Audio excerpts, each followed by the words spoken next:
خوشی صرف ایک لمحاتی جذبات نہیں ہے، یہ ایک لمبی اور صحت مند زندگی کے لیے ایک اہم جزو ہے۔ مطالعے سے پتہ چلتا ہے کہ جو لوگ خوش ہیں وہ ان لوگوں کے مقابلے میں زیادہ دیر تک زندہ رہتے ہیں جو خوش نہیں ہیں۔ جب ہم خوش ہوتے ہیں تو ہمارا جسم سیروٹونین اور اینڈورفنز جیسے کیمیکل خارج کرتا ہے جو جسم میں تناؤ اور سوزش کو کم کرنے میں مدد کرتا ہے۔ اس کے نتیجے میں دل کی بیماری، ذیابیطس اور کینسر جیسی دائمی بیماریوں کے بڑھنے کے خطرے کو کم کر سکتے ہیں۔ لیکن ہم اپنی زندگی میں مزید خوشی کیسے پیدا کر سکتے ہیں؟ ایک طریقہ شکر گزاری پر توجہ مرکوز کرنا ہے۔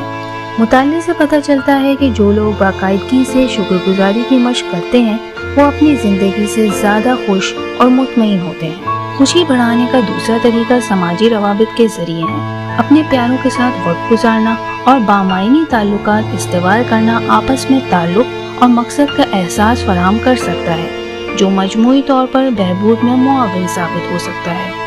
لہٰذا اگر ہم ایک لمبی اور بھرپور زندگی گزارنا چاہتے ہیں تو اپنی خوشی کو ترجیح دینا ضروری ہے۔ شکریہ ادا کرنے، سماجی روابط کو فروغ دینے اور ایسی سرگرمیوں میں مشغول ہو کر جو ہمیں خوشی دیتی ہیں ہم اپنی مجموعی فلاح و بہبود کو بڑھا سکتے ہیں اور ایک طویل صحت مند زندگی سے لطف اندوز ہو سکتے ہیں۔